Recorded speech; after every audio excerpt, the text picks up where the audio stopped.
ദൈവത്തിന് സ്തോത്രം. Assemblies of God west section Sunday സ്കൂളിലെ ഓൺലൈൻ ക്ലാസ്സിലേക്ക് എല്ലാ കുഞ്ഞുങ്ങളെയും വലിയവനായ യേശുക്രിസ്തു നാമത്തിൽ എൻ്റെ സ്വാഗതം. ഇന്ന് നാം പഠിക്കാൻ പോകുന്ന പാഠം യഹൂദ രാജാക്കന്മാരെ കുറിച്ചാണ്. അപ്പോൾ അതിനു മുമ്പ് മക്കളെല്ലാവരും സന്തോഷമായിരിക്കുന്നല്ലോ. പിന്നെ എന്തൊക്കെയുണ്ട്? എല്ലാവരും സുഖമായിരിക്കുന്നു എന്ന് വിശ്വസിക്കുന്നു. പിന്നെ ഓൺലൈൻ ക്ലാസ്സൊക്കെ നന്നായിട്ട് പോകുന്നല്ലോ.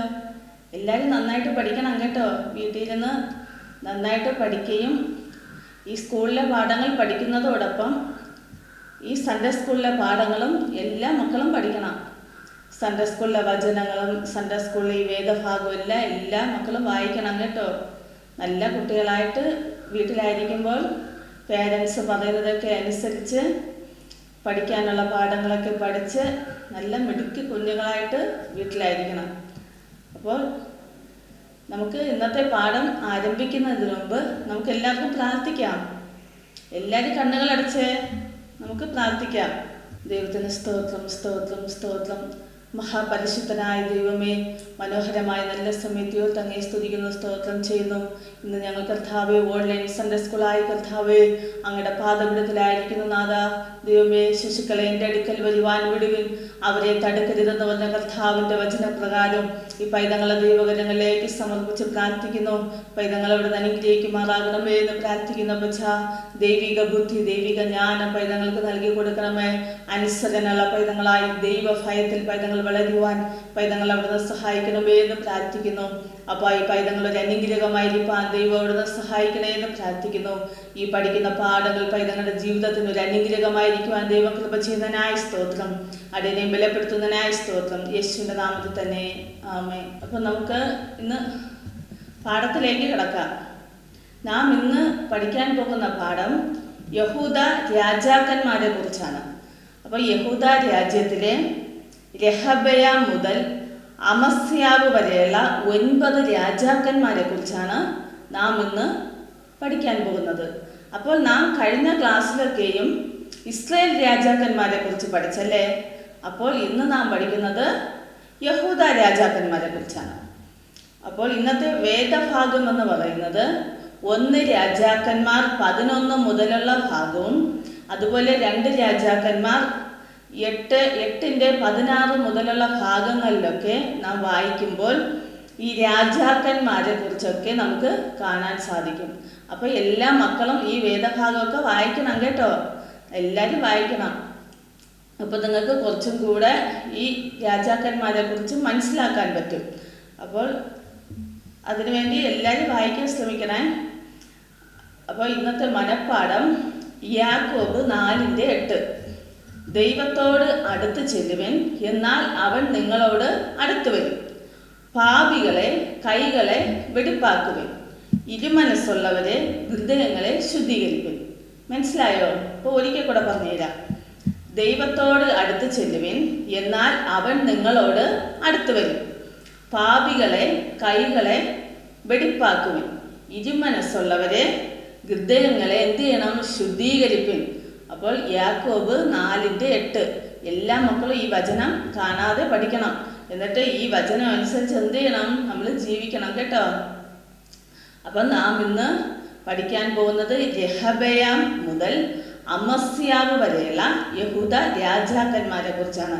അപ്പോൾ ആകെ മൊത്തം 20 രാജാക്കന്മാരാണ് യഹൂദ രാജ്യത്തിൽ ഉണ്ടായിരുന്നത്. അപ്പം നമുക്ക് ഇന്ന് 9 രാജാക്കന്മാരെ കുറിച്ച് പഠിക്കാം കേട്ടോ. അപ്പോൾ ഈ ദാവീദിൻ്റെ മകനായ ശലോമോൻ്റെ ഭരണത്തിന് ശേഷമാണ് ഈ രാജ്യം എന്ത് ചെയ്തത്? 2ആയിട്ട് വിഭജിച്ചത്. അപ്പോൾ അതിൽ ഒന്ന് ഇസ്രായേൽ രാജ്യമെന്നും അല്ലെങ്കിൽ വടക്കേ രാജ്യമെന്നും യഹൂദ രാജ്യം അല്ലെങ്കിൽ തെക്കേ രാജ്യമെന്നും എന്ത് ചെയ്തു? 2ആയിട്ട് പിരിഞ്ഞു. അപ്പോൾ ഇത് 2ആയിട്ട് പിരിയാൻ കാരണം എന്താണ്? ദാവീദിൻ്റെ മകനായ ശലോമോൻ ദൈവത്തെ അനുസരിക്കാതെ അല്ലെങ്കിൽ ദൈവത്തിൻ്റെ ഇഷ്ടപ്രകാരം ജീവിക്കാതെ അന്യ സ്ത്രീകളെ വിവാഹം കഴിക്കുകയും അന്യ ദൈവങ്ങളെ സേവിക്കുകയും ചെയ്തതുകൊണ്ട് ദൈവത്തിന് എന്ത് ചെയ്തു? ദൈവം അവരോട് കോപിച്ചു. അങ്ങനെയാണ് ഇസ്രായേൽ രാജ്യം രണ്ടായിട്ട് വിഭജിച്ചത്. അപ്പോൾ ഈ ദാവീദ് ദൈവത്തെ അനുസരിച്ച് ജീവിച്ച ഒരു വ്യക്തിയായിരുന്നു. അപ്പോൾ ദാവീദിനെ ദൈവം എന്ത് ചെയ്തു? ദൈവത്തിൻ്റെ കൽപ്പനകളൊക്കെ അനുസരിച്ച് ജീവിച്ചത് കൊണ്ട് ദാവീദിനെ ദൈവം ഏറ്റവും അനുഗ്രഹിച്ചു. അപ്പോൾ ദാവീദിൻ്റെ അടുത്ത് ദൈവം ഒരു വാഗ്ദത്തം ചെയ്തിട്ടുണ്ടായിരുന്നു. എന്താണത്? നിന്റെ സന്തതിയിൽ നിന്ന് ഈ സിംഹാസനത്തിലിരിക്കുവാൻ ഒരു മകൻ ഇല്ലാതെ പോവുകയില്ല എന്ന് ദൈവം ദാവീദിന് വാഗ്ദത്തം ചെയ്തിരുന്നു. അതുകൊണ്ട് ഈ പല രാജാക്കന്മാരും പാപം ചെയ്ത് ദൈവത്തിൽ നിന്ന് അകന്നു പോയിട്ടും ദൈവം മനസ്സല്ലുള്ള ദൈവം ദാവീദിനെ ഓർത്ത് എന്ത് ചെയ്തു? ഇവരോടൊക്കെ ക്ഷമിച്ചു. അങ്ങനെ അതുകൊണ്ടാണ് ഈ ഇസ്രായേൽ രണ്ടായിട്ട് പിരിഞ്ഞിട്ടും ഈ രണ്ട് യഹൂദ ബെന്യാമീൻ എന്നീ രണ്ട് ഗോത്രങ്ങൾ പിരിഞ്ഞാണ് യഹൂദ രാജ്യം എന്നുള്ള ഒരു രാജ്യം ദാവീദിൻ്റെ സന്തതിക്ക് ദൈവം നൽകിയത്. അത് ദാവീദിന് ദൈവം കൊടുത്ത വാഗ്ദത്തത്തെ ഓർത്താണ് ദൈവം എന്ത് ചെയ്തത്? ഈ ഒരു യഹൂദ രാജ്യത്തെ ദൈവം ദാവീദിൻ്റെ സന്തതിക്ക് അവകാശമാക്കി കൊടുത്തത്. അപ്പോൾ അതിൽ ദാവീദിൻ്റെ പട്ടണം എന്നറിയപ്പെടുന്ന യെരുശലേം യഹൂദ നഗരത്തിൻ്റെ തലസ്ഥാനമായിരുന്നു. അപ്പോൾ ശലോമോൻ പണികഴിപ്പിച്ച ആലയവും അരമനയെല്ലാം എവിടെയായിരുന്നു? യെരുശലേമിലായിരുന്നു.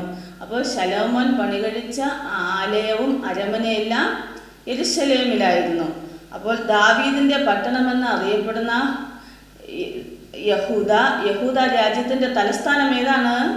ദാവീദിൻ്റെ പട്ടണം എന്നറിയപ്പെടുന്ന യെരുശലേം യഹൂദ രാജ്യത്തിൻ്റെ തലസ്ഥാനമാണ്. അപ്പോൾ അത് മറക്കരുത് കേട്ടോ. അപ്പം ദാവീദിൻ്റെ പട്ടണം എന്നറിയപ്പെടുന്ന യെരുശലേം യഹൂദ രാജ്യത്തിൻ്റെ തലസ്ഥാനമായിരുന്നു. അപ്പോൾ ഈ യഹൂദ രാജ്യത്തെക്കുറിച്ചാണ് നാം ഇന്ന് പഠിക്കാൻ പോകുന്നത്. അപ്പോൾ അതിൽ യഹൂദ രാജ്യത്തിലെ ഒന്നാമത്തെ രാജാവ് രെഹബയാമായിരുന്നു. അപ്പോൾ രെഹബയാം BC 931 മുതൽ 913 വരെയുള്ള കാലഘട്ടത്താണ് ഈ രെഹബയാം എന്ത് ചെയ്തത്? രാജ്യം ഭരിച്ചത്. ശലോമോൻ്റെ മരണത്തിന് ശേഷം തൻ്റെ മകനായ രെഹബയാം 2 ഗോത്രങ്ങളുള്ള യഹൂദ ഗോത്രത്തിൻ്റെ ഒന്നാമത്തെ രാജാവായിരുന്നു. അപ്പോൾ ഈ യഹൂദ ഗോത്രത്തിൻ്റെ ഒന്നാമത്തെ രാജാവ് ആരാണ്? രെഹബയാം. അപ്പോൾ രെഹബയാം യെരുശലേമിലാണ് പാർത്തിരുന്നത്. അവൻ യഹൂദയിലും ബെന്യാമീനിലൊക്കെ നല്ല ഉറപ്പുള്ള പട്ടണങ്ങളൊക്കെ പണിത് അവൻ നല്ല കോട്ടകളൊക്കെ പണിതുറപ്പിച്ച് നല്ല ആയുധങ്ങളൊക്കെ പണിത് അവൻ എന്ത് ചെയ്തു? നന്നായിട്ട് അവൻ ജീവിച്ചു. അപ്പോൾ ഈ രെഹബയാം 3 വർഷക്കാലം തൻ്റെ പിതാക്കന്മാരായ ദാവീദിനെ പോലെയും ശലോമോനെ പോലെയും ദൈവത്തെ അനുസരിച്ച് ജീവിച്ചു. ദൈവത്തിൻ്റെ ഇഷ്ടപ്രകാരം എന്ത് ചെയ്തു? ജീവിച്ച ഒരു വ്യക്തിയായിരുന്നു. പക്ഷേ ഈ 3 വർഷങ്ങൾക്ക് ഈ 3 വർഷവും ദൈവം അവനെ ഏറ്റവും അനുഗ്രഹിച്ചു. ഇവൻ ദൈവത്തെ സ്നേഹിച്ചതുകൊണ്ട് ദൈവം ഈ രാജാവിനെ അനുഗ്രഹിച്ചു. പക്ഷേ ഈ 3 വർഷത്തിന് ശേഷം എന്ത് ചെയ്തു? ഈ രെഹബയാം രാജാവ് ദൈവത്തിൽ നിന്ന് അകന്ന് പാപത്തിൻ്റെ വഴികളിലേക്ക് പോയി അന്യവിഗ്രഹങ്ങളെയൊക്കെ സേവിച്ച് ദൈവത്തിന് ഇഷ്ടമില്ലാത്ത രീതിയിൽ എന്ത് ചെയ്തു? ജീവിച്ചു. അപ്പോൾ ദൈവം അവനോട് കോപിച്ചിട്ട് ദൈവം എന്ത് ചെയ്തു? അവനെ ശത്രുക്കളുടെ കയ്യിൽ ഏൽപ്പിച്ചു. അപ്പോൾ ഈ മിസ്രയീം രാജാവായ ശീശക്കിൻ്റെ കയ്യിൽ ദൈവം എന്ത് ചെയ്തു? അവരെ ഏൽപ്പിച്ചു. അപ്പോൾ ഈ ശീശക്ക് രാജാവ് ഇവിടെ വന്ന് യുദ്ധം ചെയ്ത് ഇവിടെ നല്ല ഉറപ്പുള്ള കോട്ടയും എല്ലാ പട്ടണങ്ങളൊക്കെ എന്ത് ചെയ്തു? എല്ലാം പിടിച്ചുകൊണ്ട് പോയി. അപ്പോൾ ഈ ദൈവം ശെമയ്യ പ്രവാചകൻ മുഖാന്തരം ഒരു അരുളപ്പാട് കൊടുത്തു. നീ ദൈവത്തെ വിട്ടിട്ട് മാറിപ്പോയത് കൊണ്ടാണ് നിന്റെ ജീവിതത്തിൽ എന്ത് സംഭവിച്ചത്? ഈ പരാജയം നിന്റെ ജീവിതത്തിൽ ഉണ്ടായത്. അതുകൊണ്ട് നീ ദൈവസന്നിധിയിൽ മടങ്ങി വന്നാൽ നിനക്ക് ഒരു ദൈവം അത്ഭുതം ചെയ്യുമെന്നുള്ള ഒരു വാഗ്ദത്തം ഈ ശമയ്യ പ്രവാചകൻ മുഖാന്തരം ഉണ്ടായി. അപ്പോൾ ഈ രെഹബയാം രാജാവും തൻ്റെ രാജ്യത്തിലെ പ്രഭുക്കന്മാരൊക്കെയും ചേർന്ന് എന്ത് ചെയ്തു? അവരൊക്കെ തന്നെത്താൻ താഴ്ത്തി ദൈവസന്നിധിയിൽ അവർ പ്രാർത്ഥിച്ചു. അപ്പോൾ ദൈവം എന്ത് ചെയ്തു? അവരെ രക്ഷിച്ചു.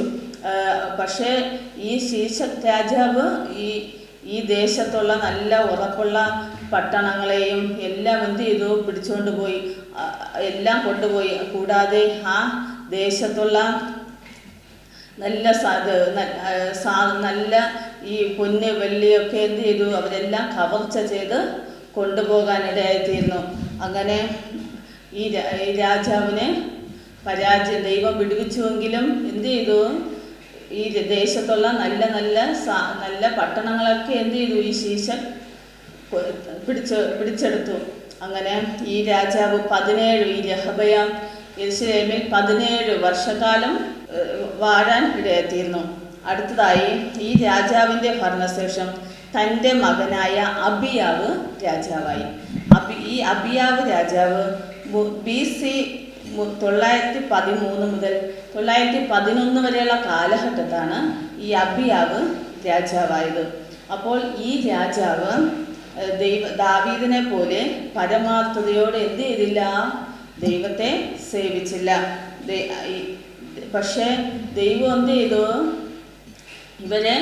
ഈ രാജാവ് ദൈവത്തെ സ്നേഹിച്ചില്ല എങ്കിലും ദൈവം ഇവരെ ഓർത്തു. കാരണം ദാവീദിനോട് ദൈവം ഒരു വാഗ്ദത്തം ചെയ്തിട്ടുണ്ടായിരുന്നു. നിന്റെ സന്തതിയിൽ നിന്ന് ഈ സിംഹാസനത്തിൽ ഇരിക്കുവാൻ ഒരു തലമുറ ഇല്ലാതെ പോകയില്ല എന്ന് ദൈവം വാഗ്ദത്തം ചെയ്തിട്ടുണ്ടായിരുന്നു. ആ വാഗ്ദത്തത്തെ ഓർത്ത് ദൈവം എന്ത് ചെയ്തു? ക്ഷമിച്ചു. പക്ഷേ ഈ അബിയാ രാജാവിൻ്റെ കാലത്ത് രെഹബയാമും ഈ രാജാവും തമ്മിൽ യുദ്ധമുണ്ടായി. പക്ഷേ ആ രാജാവിൻ്റെ കുറേ സ്ഥലങ്ങളൊക്കെയും ഈ അബിയാ രാജാവ് എടുക്കുവാൻ സാധിച്ചു. എന്നിട്ട് 3 വർഷക്കാലം എന്ത് ചെയ്തു? ഈ അബിയാ രാജാവ് യെരൂശലേമിൽ വാണു. അപ്പോൾ അടുത്ത മൂന്നാമത്തെ രാജാവ്, യഹൂദയിൽ വാണ മൂന്നാമത്തെ രാജാവാണ് ആസ. BC 911 മുതൽ 870 വരെയുള്ള കാലഘട്ടത്തിലാണ് ആസ രാജാവായത്. അപ്പോൾ ഈ ആസ രാജാവ് തൻ്റെ പിതാക്കന്മാരെ പോലെ തന്നെ ദൈവത്തിന് പ്രസാദമായി തന്നെ ജീവിച്ചു. ദൈവത്തിൻ്റെ ഇഷ്ടപ്രകാരം നന്നായിട്ട് ജീവിച്ചു. അങ്ങനെ ഉള്ള ആ ദേശത്തുള്ള എല്ലാ വിഗ്രഹങ്ങളെയൊക്കെ നീക്കിക്കളഞ്ഞു. അങ്ങനെ അന്യദൈവങ്ങളെയൊന്നും ആരാധിക്കാൻ എന്ത് ചെയ്തില്ല? ഈ ആസ രാജാവ് പോയില്ല. ആ ദേശത്തുള്ള എല്ലാ മ്ലേച്ഛ വിഗ്രഹങ്ങളെ എല്ലാം എന്ത് ചെയ്തു? എല്ലാം നീക്കിക്കളഞ്ഞു. അങ്ങനെ ദൈവത്തിന് പ്രസാദമായ വഴികളിൽ ആസ നടന്നു. ഈ ആസ രാജാവിൻ്റെ അമ്മയുടെ പേരാണ് മയഹ. ഈ രാജാവിൻ്റെ അമ്മയുടെ പേരെന്താണ്? മയഹ. അപ്പോൾ ഈ രാജാവ് അങ്ങനെ ദൈവം ഈ രാജാവിനെ കുടുംബത്തേക്ക് അനുഗ്രഹിച്ചു. അങ്ങനെ 41 വർഷം എന്ത് ചെയ്തു? ഈ ആസ രാജാവ് രാജ്യം ഭരിക്കുവാൻ ഇടയായിത്തീർന്നു. അപ്പോൾ നമുക്കൊരു കാര്യം ഇതിൽ നിന്ന് എന്താണ് മനസ്സിലാക്കാൻ പറ്റുന്നത്? ദൈവത്തെ നാം പൂർണ്ണ ഹൃദയത്തോടും പൂർണ്ണ ആത്മാവോടും പൂർണ്ണ ശക്തിയോടും നാം സ്നേഹിച്ചാൽ വാസ്തവമായി ദൈവം നമ്മെ സ്നേഹിക്കും, നമ്മോട് കൂടെ ഇരിക്കും. പക്ഷെ നാം ദൈവത്തിൽ നിന്ന് അകന്നു പോയാൽ എന്ത് ചെയ്യും? ദൈവം നമ്മയും വിട്ട് മാറിപ്പോവും. അപ്പം നാം ഈ ചെറുപ്രായത്തിലെ നാം ദൈവത്തിന് വേണ്ടി തന്നെ ജീവിക്കണം കേട്ടോ മക്കളെ. ദൈവത്തെ വിട്ടിട്ട് എങ്ങും പോകാൻ പാടില്ല. നാം സമയം കിട്ടുമ്പോഴൊക്കെ ബൈബിൾ വായിക്കണം, പ്രാർത്ഥിക്കണം, യേശുവിന് വേണ്ടി ജീവിക്കുന്ന പൈതങ്ങളായിരിക്കണം. അപ്പം നമ്മൾ എത്രത്തോളം ദൈവത്തെ ഉയർത്തും അത്രത്തോളം ദൈവം എന്ത് ചെയ്യും? ദൈവം നമ്മയും ഉയർത്തുവാൻ ശക്തനാണ്. അപ്പം നമുക്ക് അടുത്തതായി യഹൂദയിൽ നാലാമത്തെ രാജാവിനെ നോക്കാം. നാലാമത്തെ രാജാവാണ് യഹോശാഫാത്ത്. യഹോശാഫാത്ത് BC 870 മുതൽ 848 വരെയുള്ള കാലഘട്ടത്താണ് യഹോശാഫാത്ത് രാജാവായത്. താൻ രാജാവായപ്പോൾ തനിക്ക് 35 വയസ്സായിരുന്നു. അപ്പോൾ ഈ രാജാവും തൻ്റെ പിതാക്കന്മാരെ പോലെ തന്നെ നന്നായിട്ട് തൻ്റെ പിതാവിനെ പോലെ ദൈവത്തിൻ്റെ കൽപ്പന അനുസരിച്ച് ദൈവത്തിൻ്റെ ഇഷ്ടപ്രകാരം തന്നെ ജീവിച്ചു. അങ്ങനെ ആ രാജാവ് എന്ത് ചെയ്തു? ദൈവത്താൽ അനുഗ്രഹം പ്രാപിക്കാൻ ഇടയായിത്തീർന്നു. അപ്പോൾ ഈ യഹോശാഫാത്ത് രാജാവിൻ്റെ അമ്മയുടെ പേരാണ് അസൂബ. എന്താണ് അസൂബ? ഈ രാജാവ് എന്ത് ചെയ്തു? യെരൂശലേമിൽ 25 വർഷക്കാലം വാണു. അപ്പോൾ അതിനുശേഷം 5-മതായി യഹോരാം എന്ന് പറയുന്ന വ്യക്തി രാജാവായി. BC 848 മുതൽ 841 വരെയുള്ള കാലഘട്ടത്താണ് ഈ യഹോരാം രാജാവായത്. അപ്പോൾ ഈ യഹോരാം രാജാവായപ്പോൾ ഈ യെരൂശലേമിൽ ഈ യഹൂദ രാജ്യത്തിൽ വാണ എല്ലാ രാജാക്കന്മാരിലും വെച്ച് ഒരു ദുഷ്ടനായ രാജാവായിരുന്നു. ഈ രാജാവ് ദൈവത്തിൻ്റെ ഇഷ്ടപ്രകാരം എന്ത് ചെയ്തില്ല? ജീവിച്ചില്ല. ദൈവത്തിൻ്റെ ഇഷ്ടപ്രകാരം ജീവിക്കാതെ അന്യ വിഗ്രഹങ്ങളെ സേവിച്ച് അന്യ ദൈവങ്ങളെ നമസ്കരിച്ച് അങ്ങനെ മുന്നോട്ട് പോയ ഒരു വ്യക്തിയായിരുന്നു. തൻ്റെ പിതാക്കന്മാരെ പോലെയൊന്നും താൻ ദൈവത്തിന് പ്രസാദമായുള്ളത് ചെയ്തില്ല. കൂടാതെ തൻ്റെ നല്ല സഹോദരന്മാരെയൊക്കെയും ഈ രാജാവ് കൊന്നുകളഞ്ഞു. കൂടാതെ ഈ ദേശത്ത് വിഗ്രഹാരാധന എല്ലാം കൊണ്ടുവന്നു. അപ്പോൾ ദൈവം ഏലിയാവ് പ്രവാചകൻ കത്ത് മുഖാന്തരം ഒരു അരുളപ്പാട് കൊടുത്തു. നിന്നേക്കാൾ നല്ലവരായ നിന്റെ സഹോദരന്മാരെ നീ കൊന്നതുകൊണ്ടും നീ വിഗ്രഹങ്ങളെ ആരാധിച്ചതുകൊണ്ടും നിന്റെ ദേശത്ത് എന്ത് സംഭവിക്കും? ഒരു മഹാബാധ നിന്റെ രാജ്യത്തുണ്ടാകുമെന്ന് ഏലിയാ പ്രവാചകൻ കത്ത് മുഖാന്തരം അരുളപ്പാട് ദൈവം കൊടുത്തു. അപ്പോൾ എന്നിട്ട് നിനക്ക് ഒരു കുടലിൽ ഒരു വ്യാധി വന്ന് നീ മരിച്ചു പോകുമെന്നും ആലോചന പറഞ്ഞു. പക്ഷേ ഈ രാജാവ് എന്ത് ചെയ്തില്ല? ഈ ആലോചന കേട്ടിട്ടും ദൈവസന്നിധിയിൽ താണു പ്രാർത്ഥിക്കുകയോ അല്ലെങ്കിൽ ദൈവത്തിന് വേണ്ടി ജീവിക്കുകയോ ചെയ്തില്ല. അങ്ങനെ ഈ രാജാവിൻ്റെ കാലത്ത് ദൈവം പിന്നെയും ഈ രാജാവിനെ ശത്രുക്കളുടെ കയ്യിൽ ഏൽപ്പിച്ചു. അങ്ങനെ ഫെലിസ്തീയർ, കൂശ്യർ, അറബികൾ എന്ന രാജാക്കന്മാർ ഈ ദേശത്തെ ആക്രമിച്ച് ഈ ദേശത്തുള്ള എല്ലാ ദേശങ്ങളെയൊക്കെ എന്ത് ചെയ്തു? പിടിച്ചെടുത്തു. കൂടാതെ തൻ്റെ ഭാര്യയെയും മക്കളെയും എല്ലാം പിടിച്ചുകൊണ്ട് പോയി. അങ്ങനെ ഈ രാജാവ് ദൈവത്തിൽ നിന്ന് അകന്നു പോയതുപോലെ ദൈവം എന്ത് ചെയ്തു? ഈ രാജാവിൽ നിന്നും അകന്നുപോയി. ഈ രാജാവിനെ ശത്രുക്കളുടെ കയ്യിൽ ഏൽപ്പിച്ചു. അങ്ങനെ ഈ രാജാവിൻ്റെ ഭരണകാലത്ത് ആർക്കും എന്തുണ്ടായില്ല? ഒരു സന്തോഷവും ഉണ്ടായില്ല. കാരണം ഈ യഹോരാം രാജാവ് ദൈവത്തിന് പ്രസാദമില്ലാത്തത് ചെയ്തതുപോലെ ഈ രാജാവിൻ്റെ ഭരണകാലം ആർക്കും ഒരു സമാധാനമോ സ്വസ്ഥതയോ ഉണ്ടായിരുന്നില്ലെന്നാണ് അറിയപ്പെടുന്നത്. അങ്ങനെ ഈ രാജാവിൻ്റെ മരണശേഷം അഹസ്യാവ് രാജാവായി. അഹസ്യാവ് BC 841 കാലഘട്ടത്താണ് ഈ അഹസ്യാവ് രാജാവായത്. അപ്പോൾ ഈ രാജാവ് 1 വർഷം മാത്രമാണ് ഈ യെരൂശലേമിൽ വാണത്. അപ്പോൾ ഈ രാജാവ് ഒമ്രിയുടെ മകളായ ആഹാബിൻ്റെ സഹോദരി അതല്യായിരുന്നു ഇവൻ്റെ അമ്മ. അപ്പോൾ ഈ അഹസ്യാവ് രാജാവിൻ്റെ അമ്മ എന്ന് പറയുന്നത് അതല്യായിരുന്നു. അപ്പോൾ ഈ ആഹാബ് രാജാവിനെ കുറിച്ച് നാം മുമ്പേ പഠിച്ചിട്ടുണ്ട്. അപ്പോൾ ഈ ആഹാബ് രാജാവ് എപ്രകാരം ദൈവത്തിൽ നിന്ന് അകന്ന് ജീവിച്ചോ അതുപോലെ തന്നെ ഈ അതല്യയും എന്ത് ചെയ്തു? മകനെ അപ്രകാരം തന്നെ പഠിപ്പിച്ചു. അങ്ങനെ ഈ രാജാവും ദൈവത്തിന് വേണ്ടി, ഈ അഹസ്യാവ് രാജാവും ദൈവത്തെ സ്നേഹിച്ചില്ല, ദൈവത്തിന് ഇഷ്ടമില്ലാത്ത രീതിയിൽ തന്നെ ജീവിച്ചു. അങ്ങനെ ഈ രാജാവിനെ യേഹു എന്ന് പറയുന്ന വ്യക്തി കൊന്നുകളയാനിടയായിത്തീർന്നു. അപ്പോൾ അതിനുശേഷം 7-മതായി അതല്യ എന്ന് പറഞ്ഞാൽ ഈ അഹസ്യാവ് രാജാവിൻ്റെ അമ്മയായ അതല്യ ഈ രാജ്യത്തിൽ ഭരിക്കുവാനിടയായിത്തീർന്നു. BC 841 മുതൽ 835 വരെയുള്ള കാലഘട്ടത്താണ് ഈ അതല്യ രാജ്യം ഭരിച്ചത്. അപ്പോൾ ഈ അതല്യ രാജ്യം ഭരിച്ചപ്പോൾ തൻ്റെ മകൻ മരിച്ചുപോയെന്ന് മനസ്സിലാക്കിയ അതല്യ ഈ രാജകുമാരന്മാരെ എല്ലാം കൊന്നുകളഞ്ഞു. കൂടാതെ തൻ്റെ മക്കൾ എന്ത് ചെയ്തു? ഈ ദേവാലയമൊക്കെ പൊളിച്ചു കളഞ്ഞു. അങ്ങനത്തെ ഒരു നീച സ്ത്രീ ആയിരുന്നു അതല്യ. വിഗ്രഹങ്ങളെ സേവിക്കുകയും ദൈവത്തിന് ഇഷ്ടമില്ലാത്ത രീതിയിൽ തന്നെ എന്ത് ചെയ്തു? ഈ അതല്യ മുന്നോട്ട് പോയി. അപ്പോൾ കൂടാതെ യഹോവയുടെ ആലയത്തിലെ സകല നിവേദിതങ്ങളെയൊക്കെ എടുത്ത് എന്ത് ചെയ്തു? ബാൽ വിഗ്രഹങ്ങൾക്ക് കൊടുത്തു. അങ്ങനെ ദൈവത്തിന് പ്രസാദമില്ലാത്ത വഴികളിൽ എന്ത് ചെയ്തു? ഈ അതല്യ ജീവിച്ചു. അതുപോലെ തന്നെ അപ്പോൾ അഹസ്യാവിൻ്റെ മകനായ യോവാശിനെ 7 വയസ്സുള്ളപ്പോൾ ഈ യഹോയാദ പ്രവാചകൻ അവനെ രാജാവാക്കുവാൻ തീരുമാനിച്ചു. അങ്ങനെ യാതല്യ ശത്രുക്കളെ കാണാൻ വന്നപ്പോൾ അവൾ കൊല്ലപ്പെടുവാനിടയായിത്തീർന്നു. 8-ാമതായി യോവാസ് രാജാവായി. യോവാസ് BC 835 മുതൽ 796 വരെയുള്ള കാലഘട്ടത്താണ് യോവാസ് രാജാവായത്. അപ്പോൾ അതല്യ രാജകുമാരന്മാരെ എല്ലാം കൊല്ലുമ്പോൾ ഈ അഹസ്യാവിൻ്റെ സഹോദരിയായ ഈ അഹസ്യാവിൻ്റെ മകനായ യോവാശിനെയും അവൻ്റെ ധാത്രിയെയും എന്ത് ചെയ്തു? തൻ്റെ ശയനഗ്രഹത്തിൽ ഒളിപ്പിച്ച് രക്ഷിച്ചു. എന്നിട്ട് ഇവർ ഈ ധാത്രിയും ഈ യോവാശും ആലയത്തിലാണ് ഇവർ ജീവിച്ചത്.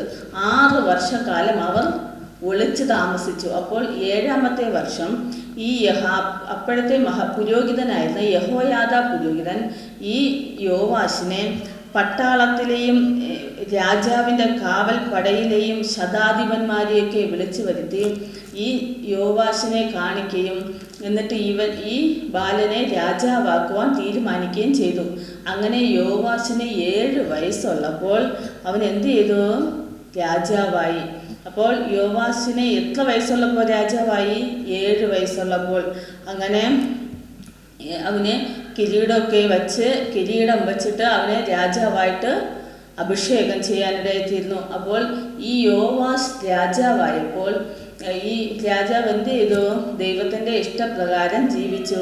ഈ ആലയത്തിലെ പണികളൊക്കെ ചെയ്തു. കൂടാതെ ബാലിൻ്റെ വിഗ്രഹങ്ങളൊക്കെ എന്ത് ചെയ്തു? ഇടിച്ചു കളഞ്ഞു. അങ്ങനെ ദൈവത്തിൻ്റെ ഇഷ്ടപ്രകാരം ജീവിച്ചു. ഈ യഹോയാദ പുരോഹിതൻ്റെ കാലത്തൊക്കെയും ഈ യോവാസ് ദൈവത്തിൻ്റെ ഇഷ്ടപ്രകാരം ജീവിച്ചു. പക്ഷേ ഈ യഹോയാദ പുരോഹിതൻ്റെ മരണശേഷം തൻ്റെ പ്രഭുക്കന്മാർ എന്ത് ചെയ്തു? ഈ യോവാശിനെ വിഗ്രഹാരാധനയിലേക്ക് നയിച്ചു. അങ്ങനെ ഈ യോവാശ് അവസാന കാലഘട്ടത്തിൽ ദൈവത്തിൽ നിന്ന് അകന്നുപോയി. അപ്പോൾ യഹോയാദ പുരോഹിതൻ്റെ മകനായ സഹര്യാവിൽ കൂടെ ദൈവം അരുളപ്പാട് കൊടുത്തു. നീ എന്ത് ചെയ്യണം? നീ ദൈവത്തിങ്കിലേക്ക് മടങ്ങി വരണമെന്നും പറഞ്ഞ് ഈ യഹോയാദ പുരോഹിതൻ്റെ മകനിൽ കൂടെ അരുളപ്പാട് കൊടുത്തു. പക്ഷേ ഈ യോവാസ് രാജാവ് അവരെന്ത് ചെയ്തു? കല്ലെറിഞ്ഞ് ഈ സഹര്യാവിനെ കൊല്ലുവാനിടയായിത്തീർന്നു. അങ്ങനെ അത്രയ്ക്ക് ദൈവത്തിന് പിന്നെ അവൻ ദൈവത്തിൻ്റെ വഴികളിൽ നിന്ന് അകന്ന് ജീവിച്ചു പോയി. അങ്ങനെ അപ്രകാരം മരിക്കുവാനിടയായിത്തീർന്നു. അടുത്ത് 9-ാമതായി അമസ്യാവാണ് രാജാവായത്. BC 796 മുതൽ 767 വരെയുള്ള കാലഘട്ടത്താണ് ഈ അമസ്യാവ് രാജാവായത്. ഈ രാജാവ് തൻ്റെ 25-ാമത്തെ വയസ്സിലാണ് രാജാവായത്. 29 വർഷം എന്ത് ചെയ്തു? ഈ യെരുശലേമിൽ വാണു. ഈ രാജാവ് ദൈവത്തിൻ്റെ ഇഷ്ടപ്രകാരം ജീവിച്ചു എങ്കിലും ഈ പൂജാഗിരികൾക്കൊന്നും മാറ്റം വരുത്തിയില്ല. അപ്പോൾ ഈ ജനങ്ങളൊക്കെ എന്ത് ചെയ്യും? ഈ പൂജാഗിരികളിലൊക്കെ ചെന്ന് ബാലിൻ്റെ വിഗ്രഹങ്ങൾക്കൊക്കെ എന്ത് ചെയ്യും? ബലി കഴിക്കുക പതിവായിരുന്നു. പക്ഷേ അങ്ങനെ ഈ രാജാവ് എന്ത് ചെയ്തില്ല? ആ പൂജാഗിരികളൊന്നും മാറ്റം വരുത്തിയില്ല. കൂടാതെ യഹൂദയും ഇസ്രായേലും തമ്മിൽ ഈ രാജാവിൻ്റെ കാലത്ത് യുദ്ധമുണ്ടാകുവാനിടയായിത്തീർന്നു. അങ്ങനെ യെരുശലേമിൻ്റെ 400 മുഴത്തോളം അവർ ഇടിച്ചു കളഞ്ഞു. കൂടാതെ ഇവരുടെ യഹോവയുടെ ആലയത്തിലും രാജധാനിയിലും ഭണ്ഡാരത്തിലൊക്കെയുള്ള ഈ പൊന്ന് വെള്ളി എല്ലാം എന്ത് ചെയ്തു? ഇവർ കവർച്ച ചെയ്ത് കൊണ്ടുപോകാനിടയായിത്തീർന്നു. കൂടാതെ ഈ ദേശത്തിലെ ജനങ്ങളെയും ശമര്യയിലേക്ക് ഇവർ കൊണ്ടുപോകാനിടയായിത്തീർന്നു. അങ്ങനെ അപ്രകാരം ഈ രാജാവിൻ്റെ കാലഘട്ടം അപ്രകാരമായിരുന്നു. കൂടാതെ ഈ രാജാവിൻ്റെ കാലശേഷം തൻ്റെ മകനായ അസര്യാവിനെ എന്ത് ചെയ്തു? രാജാവാക്കി. അപ്പോൾ നാം ഇന്ന് 9 രാജാക്കന്മാരെ കുറിച്ച് നമുക്കിന്ന് പഠിക്കാൻ സാധിച്ചു. അപ്പോൾ 9-ാമത്തെ രാജാവിൻ്റെ പേരാണ് അമസ്യാവ്. അപ്പോൾ ഈ രാജാക്കന്മാർ എന്ത് ചെയ്തില്ല? പല രാജാക്കന്മാരും ദൈവത്തെ വേണ്ടി ജീവിച്ചില്ല. ജീവിച്ച രാജാക്കന്മാരെ എന്ത് ചെയ്തു? ദൈവം അനുഗ്രഹിച്ചു. അപ്പോൾ ഇവർ പലരും എന്ത് ചെയ്തില്ല, ദൈവത്തെ വിട്ട് അന്യദൈവങ്ങളിലേക്ക് വിഗ്രഹങ്ങളെ സേവിക്കുകയും അന്യ ദൈവങ്ങളെ വണങ്ങുകയൊക്കെ ചെയ്തു. അങ്ങനെ പാപത്തിൻ്റെ വഴിയിലൊക്കെ അകപ്പെട്ടു. അത് അവരുടെ ജീവിതത്തിലെ ഒരു പരാജയമായി തീർന്നു. അപ്പോൾ നാം ഒരു കാര്യം മനസ്സിലാക്കേണ്ടത്, ദാവീദിന് ദൈവം എന്ത് ചെയ്തിട്ടുണ്ട്? ഒരു വാഗ്ദത്തം കൊടുത്തിട്ടുണ്ട്. നിന്റെ സന്തതിയിൽ നിന്ന് ഒരു മകൻ ഈ സിംഹാസനത്തിൽ ഇരിക്കാൻ ഉണ്ടാകുമെന്ന് ദൈവം എന്ത് ചെയ്തു? വാഗ്ദത്തം കൊടുത്തു. അതുകൊണ്ട് വാഗ്ദത്തം ചെയ്ത ദൈവം വിശ്വസ്തനാണ്. അപ്പോൾ ഇവരൊക്കെയും പാപം ചെയ്ത് അകന്നു പോയിട്ടും മനസ്സിലുള്ള ദൈവം എന്ത് ചെയ്തു? അവരോടൊക്കെയും ക്ഷമിച്ചു. പക്ഷേ ഇവരൊക്കെയും പാപം ചെയ്ത് ദൈവത്തിൽ നിന്ന് അകന്നു പോയിട്ട് എപ്പോഴൊക്കെ അവർ ദൈവത്തോട് ക്ഷമ ചോദിച്ച് മടങ്ങി വന്നു, അപ്പോഴൊക്കെയും ദൈവം എന്ത് ചെയ്തു? മഹാദയയോടെ അവരെയൊക്കെയും കൈക്കൊണ്ടു. അപ്പോൾ പ്രിയ കുഞ്ഞുങ്ങളെ, നാം എങ്ങനെയായിരിക്കണം? നാം ഒരിക്കലും പാപം ചെയ്ത് നാം ദൈവത്തിൽ നിന്ന് അകന്നു പോകുന്നവരായിട്ടല്ല. നാം പാപം ചെയ്യുമ്പോൾ നമുക്ക് ദൈവം തന്ന വാഗ്ദത്തങ്ങളൊക്കെയും എന്ത് ചെയ്യും? നഷ്ടപ്പെടാനിടയായിത്തീരും. നാം പൂർണ്ണ ഹൃദയത്തോടും പൂർണ്ണ ആത്മാവോടും പൂർണ്ണ മനസ്സോടും തന്നെ എന്ത് ചെയ്യണം? ദൈവത്തെ സ്നേഹിക്കണം. നാം എപ്പോഴും ദൈവത്തിൽ ആശ്രയിച്ച് നമ്മുടെ എല്ലാ മേഖലകളിലും നമുക്ക് ദൈവത്തിലുള്ള ഒരു ആശ്രയം ഉണ്ടായിരിക്കണം. ദാവീദിൻ്റെ ജീവിതത്തിൽ അവൻ ദൈവത്തിൽ ആശ്രയിക്കുന്ന ഒരു വ്യക്തിയായിരുന്നു. അതുകൊണ്ടാണ് ഒരു ആട്ടിടയനായിരുന്ന ദാവീദിന് രാജ്യസ്ഥാനത്ത് എത്തുവാൻ കഴിഞ്ഞത്.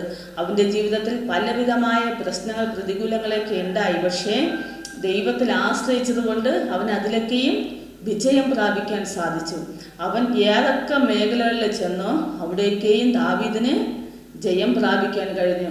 അപ്പോൾ പ്രിയ കുഞ്ഞുങ്ങളെ, നാം ദൈവത്തിൽ ആശ്രയിച്ചുകൊണ്ട് നാം ഏതൊക്കെ മേഖലയിൽ ആയിരുന്നാലും നമുക്ക് വിജയം ഉറപ്പാണ്. അപ്പോൾ നമ്മുടെ വിദ്യാഭ്യാസ മേഖലയിലാകട്ടെ, നമ്മുടെ ജോലി മേഖലയിലാകട്ടെ, നാം ഏത് സ്ഥാനത്തായിരുന്നാലും നാം പൂർണ്ണ ഹൃദയത്തോടെ ദൈവത്തിൽ നാം ആശ്രയിച്ചാൽ തീർച്ചയായിട്ടും ദൈവം നമ്മെ അനുഗ്രഹിക്കുവാൻ ദൈവം ശക്തനാണ്. അപ്പോൾ എല്ലാ കുഞ്ഞുങ്ങളും ദൈവത്തെ തന്നെ എന്ത് ചെയ്യണം? പൂർണ്ണമായി ആശ്രയിക്കണം. എന്നാൽ മാത്രമേ നമുക്കും ആ സ്വർഗരാജ്യത്തിന് അവകാശികളായി തീരാൻ സാധിക്കുകയുള്ളൂ. അപ്പോൾ നാം എന്നും ബൈബിൾ വായിക്കണം, പ്രാർത്ഥിക്കണം, ദൈവത്തിന് വേണ്ടി ജീവിക്കണം. ദൈവത്തിൽ നിന്ന് ആരും എന്ത് ചെയ്യാൻ പാടില്ല? അകന്നു പോകാൻ പാടില്ല. അപ്പോൾ അതിനുവേണ്ടി എല്ലാ കുഞ്ഞുങ്ങളെയും ദൈവം സഹായിക്കട്ടെ. അപ്പോൾ ഇന്നത്തെ ചോദ്യങ്ങൾ ആൻസർ നോക്കുമ്പോൾ, യഹൂദയുടെ ആദ്യത്തെ രാജാവ് ആരാണ്? യഹൂദയിലെ ആദ്യത്തെ രാജാവ് രഹബയാമാണ് യഹൂദയിലെ ആദ്യത്തെ രാജാവ്. അപ്പോൾ യഹൂദ രാജ്യത്തിൽ എത്ര ഗോത്രങ്ങൾ ഉണ്ടായിരുന്നു? 2 ഗോത്രങ്ങൾ. യഹൂദ ഗോത്രമെന്നും ബെന്യാമീൻ ഗോത്രമെന്നും 2 ഗോത്രങ്ങൾ ഉണ്ടായിരുന്നു. അപ്പോൾ യോവാശ് എത്രാമത്തെ വയസ്സിലാണ് രാജാവായത്? 7ാമത്തെ വയസ്സിൽ. അപ്പോൾ യോവാശിനെ ഒളിപ്പിച്ച് രക്ഷിച്ചത് ആരാണ്? യഹോശേബയാണ് ഈ യോവാശിനെ ഒളിപ്പിച്ച് രക്ഷിച്ചത്. അപ്പോൾ ഈ യഹോരാമിനെ കുറിച്ചുള്ള യഹോവയുടെ അരുളപ്പാട് കത്ത് മുഖേന അറിയിച്ച പ്രവാചകൻ ആരാണ്? ഏലിയ പ്രവാചകൻ. അപ്പോൾ ഏലിയ പ്രവാചകനാണ് കത്ത് മുഖാന്തരം ഈ യഹോരാം രാജാവിന് അരുളപ്പാട് അറിയിച്ചത്. അപ്പോൾ ഈ ആൻസറൊക്കെ എല്ലാ കുഞ്ഞുങ്ങളും കാണാതെ പഠിക്കണം കേട്ടോ. ഇതൊക്കെയും പഠിക്കുമ്പോൾ ഇതൊക്കെ നമ്മുടെ ജീവിതത്തിന് ഒരു അനുഗ്രഹമായി തീരും. അപ്പോൾ എല്ലാ കുഞ്ഞുങ്ങളെയും ദൈവം അതിനുവേണ്ടി സഹായിക്കട്ടെ. എല്ലാ കുഞ്ഞുങ്ങളെയും ദൈവം അനുഗ്രഹിക്കട്ടെ. അപ്പോൾ എല്ലാ കുഞ്ഞുങ്ങളും ഇതൊക്കെ പഠിക്കുകയും വായിക്കുകയൊക്കെ ചെയ്യണം കേട്ടോ. അപ്പം നമുക്ക് പ്രാർത്ഥിക്കാം. പ്രാർത്ഥിച്ച് സൺഡേ സ്കൂൾ അവസാനിപ്പിക്കാം. ഹല്ലേലൂയ. സ്തോത്രം സ്തോത്രം സ്തോത്രം സ്തോത്രം സ്തോത്രം സ്തോത്രം. മഹാപരിശുദ്ധനായ ദൈവമേ, അപ്പോൾ അല്പസമയം കർത്താവേ, ഞങ്ങൾക്ക് ഓൺലൈൻ സൺഡേ സ്കൂളായി അങ്ങയുടെ പാദപിടുത്തലായിരിക്കുവാൻ തന്ന കൃപയ്ക്കായി നന്ദി കർത്താവേ. യേശുപ്പായി ഈ പഠിച്ച പാഠങ്ങളൊക്കെ ഈ പൈതങ്ങളുടെ ജീവിതത്തിന് ഒരു അനുഗ്രഹമായി തീരുമാറാകണമേ കർത്താവേ. ദൈവിക ബുദ്ധി, ദൈവിക ജ്ഞാനം ഈ പൈതങ്ങൾക്ക് നൽകി കൊടുക്കുമാറാകണമേ എന്ന് പ്രാർത്ഥിക്കുന്നു. അപ്പച്ചായ് പൈതങ്ങളോട് അനുഗ്രഹിക്കണേ. അപ്പ ചെറു പ്രായത്തിലെ കർത്താവ് അങ്ങേക്ക് വേണ്ടി നിൽക്കുവാൻ പൂർണ്ണ ഹൃദയത്തോടും പൂർണ്ണ ആത്മാവോടും പൂർണ്ണ ശക്തിയോടെ അങ്ങേ മാത്രം സ്നേഹിച്ച് അങ്ങയുടെ കൽപ്പനകളെ അനുസരിച്ച് അങ്ങയ്ക്ക് വേണ്ടി ജീവിക്കുവാൻ കർത്താവ് ഓരോ പൈതങ്ങളെ അവിടുന്ന് സഹായിക്കണമേ എന്ന് പ്രാർത്ഥിക്കുന്നു. അപ്പോൾ ആ ദൈവഭയമുള്ള പൈതങ്ങളായി, അനുസരണമുള്ള പൈതങ്ങളായി കർത്താവെ, ദൈവത്തിന് മനുഷ്യർക്കും പ്രീതിയുള്ള പൈതങ്ങളായി കർത്താവെ, അപ്പോൾ ആ ദൈവമാധവൻ ദൈവം അവിടുന്ന് സഹായിക്കണമേ എന്ന് പ്രാർത്ഥിക്കുന്നു. ഈ പൈതങ്ങളെല്ലാവരും ഒരു അനുഗ്രഹമായി മാറ്റുന്നതിനായി സ്തോത്രം. അങ്ങ് പ്രാർത്ഥനയിട്ടിരിക്കായി സ്തോത്രം. യേശുവിൻ്റെ നാമത്തിൽ തന്നെ ആമേൻ.